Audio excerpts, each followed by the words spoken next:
these are obviously the people who were first in the line for lunch. I think everybody else is going to filter on in. But very happy. My name's Gareth. I'm from British Council New Zealand. I look after the arts program here, and I'm very happy to introduce something called Music Tech Fest, which is a little initiative that Andrew approached me about probably, I don't know, a month ago? A bit more than that, maybe a little bit longer than 2 months ago. We had a very quick conversation, then we had a conversation with New Zealand Music Commission, and we all decided to bring this to you. So I'll let them explain more about that. I've known about Andrew Dubber's work for quite a while. He works at Birmingham City University in New Media Technologies, and actually put out something that was a kind of little seminal piece of the music industry. What was it called again? 20 things you must know about the market and digital music, and it was quite amazing. For me, it was a real eye-opening running a label at that stage that was losing money. That showed me what I was doing wrong. So for me, it was great to have these guys here because it's pushing the conversation in music, especially in the digital space, and with technology further than the usual social media rules. So it's really exciting, and without further ado, Andrew Dubber. Very much.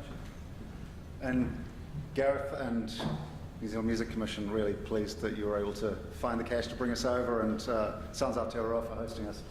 It's fantastic. Yeah, as Gareth says, I'm Andrew Dubber. I'm Professor of Music Industry Innovation at Birmingham City University for my day job, and my other full-time job is I'm Director of Music Tech Fest. And I actually came to Music Tech Fest for the first time last year. It was held for the last 2 years in May in London, and I just haven't gone home. It's been too interesting. So I'm now the director of the festival, and we've decided to tour it. We're taking it worldwide. To my right, your left, Michela Magas, who is the founder of Music Tech Fest and the brains behind it, and actually makes it all happen. Adam is a hacker that we've had at a couple of Music Tech Fests already. He's won our big prize twice in a row. And so we thought we would just co-opt him and bring him along to us taking it worldwide. So he's running the hackathon event, which is going on in the waterfront room behind us there.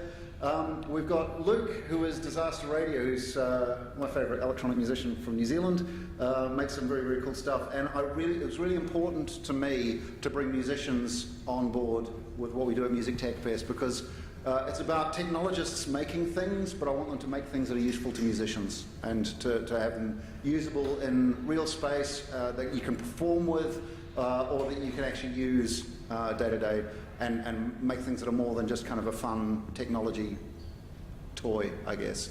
And Mikee from Loop Recordings and from Baboom, which we'll talk a little bit about more. Mikee got on board as a sponsor for Music Tech Fest, and has set one of the hack challenges. And we'll talk about what hack challenges are and why this is an important thing to do. But I'm going to start with Michela, because this is all your idea. What's Music Tech Fest? It's all my fault. Well, yeah, I didn't want to say, but what is Music Tech Fest? Where did the idea come from, and what's it for? Right.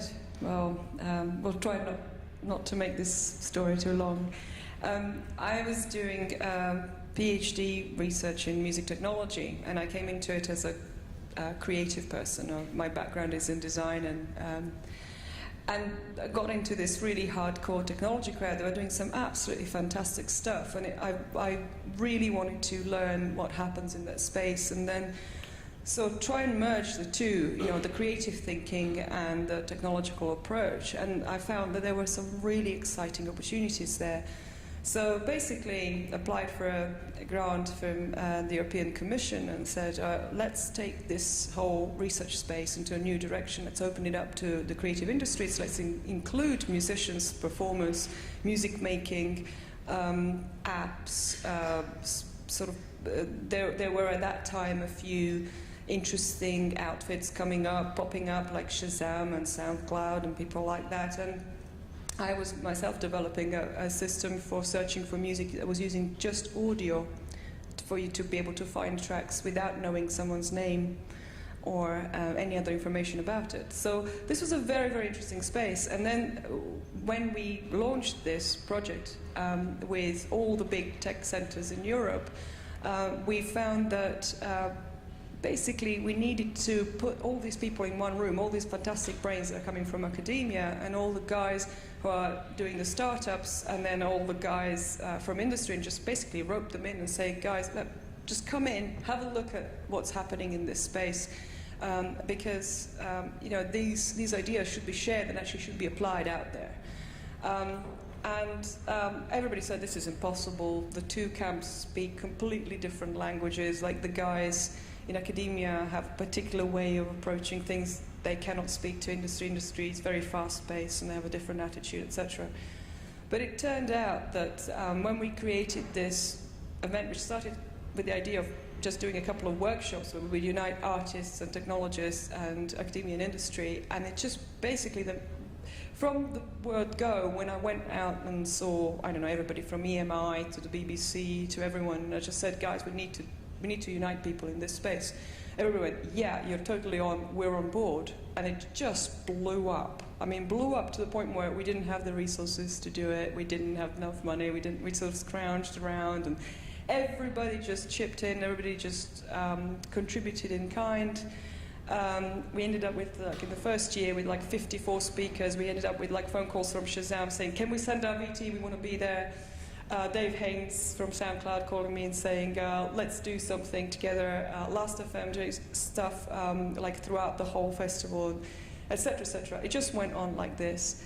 And on top of the 54 presenters, we had like 70 guys registered to do the creative workshops, so like ways of seeing music, using synesthesia and stuff like that, so like interesting challenges. And about 70 hackers as well.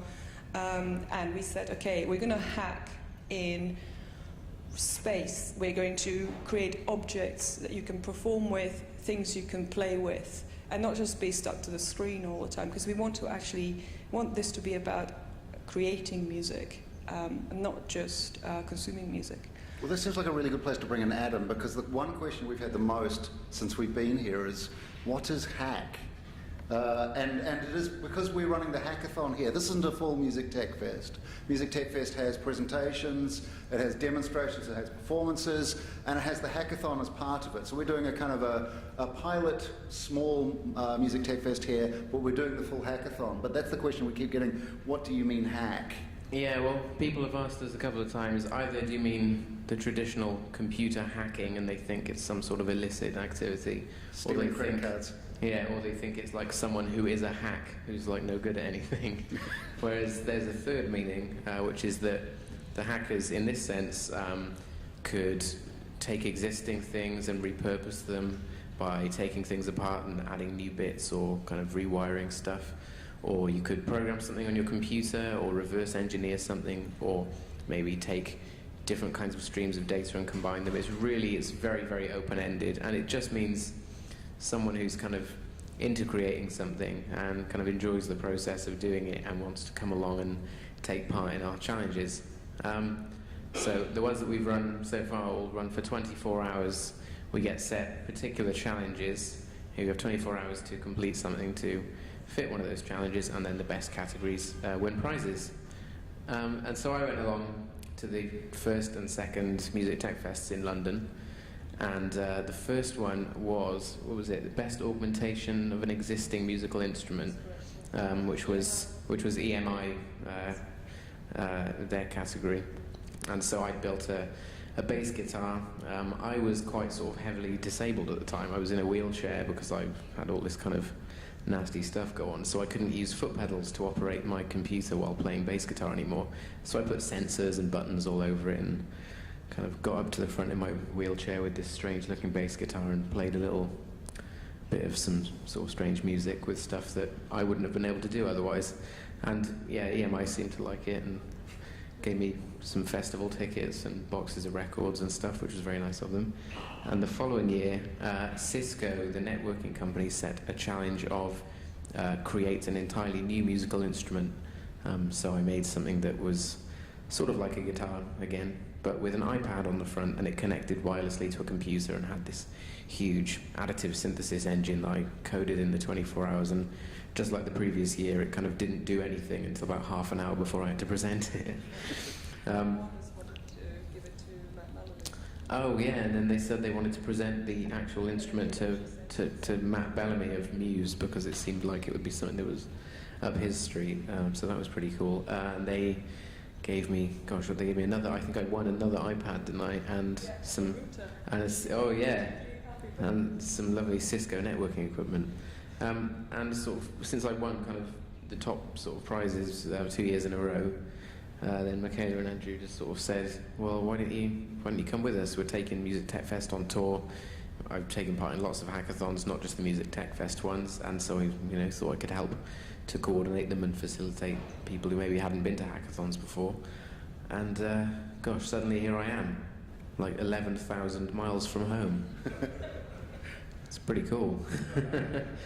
So in the Waterfront One room, we've now got people working on challenges that have been set by Ableton and Korg and Baboom, so kind of 3 major players, and they're all kind of doing very cool stuff in there. And by all means, everyone, have a walk through the room, take a little look, have a chat with the guys, see what's going on, because we're going to be getting up and presenting things tomorrow anyway. So by all means, come and have a look at what everyone's doing.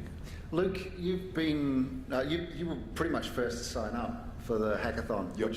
which was very cool. And you've already been out there. You've taken musical instruments to bits already, and you're out there with a soldering iron. Is that normal behaviour for a musician?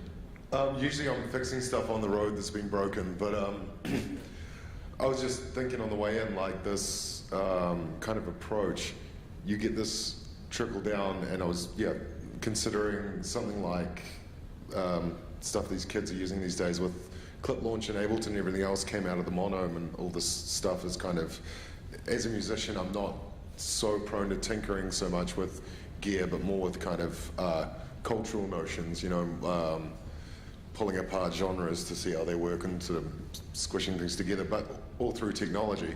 But yeah, I think this sort of stuff's important because you get that trickle down of, one idea becomes another idea, and then suddenly you've got a sort of revolution in the consumer end of things, which is what my music's all about, being sort of speaking through technology, things like the vocoder and synthesizers and all this sort of stuff that begins in garages but then ends up, in the music shop.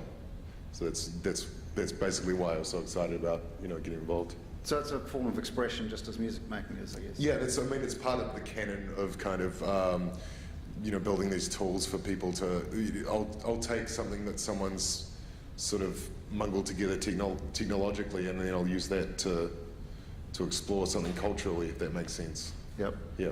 At the risk of sounding like a complete modernist, but yeah.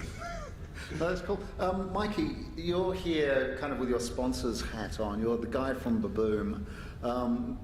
And the challenge that's been set is one about let's make something based on Baboom, potentially for Baboom, as a kind of a way of, I guess, seeking new talent. Is that kind of what the value of something like Music Tech Fest is for you here?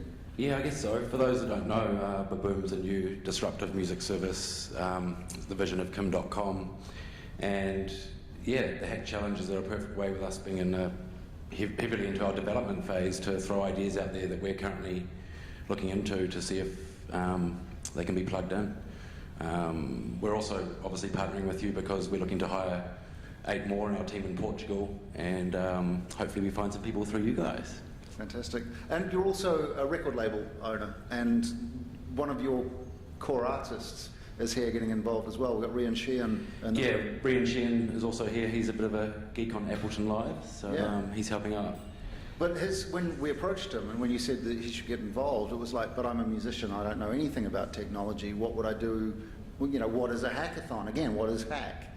And one of the things I found really interesting is the way in which he's going, well, as a performer, I have these kind of things that I'm trying to deal with on a stage in space and so on. And the idea that you can actually invent solutions to that, I think has been a real eye-opener for him. Yeah, I mean, you should tell everyone about that one that controls the crowd with the audio that you guys came up with. I think I told Rian about that one, which you tell a better story than me, and that really got him excited, because those are the kind of things that come out of it that are just revolutionary.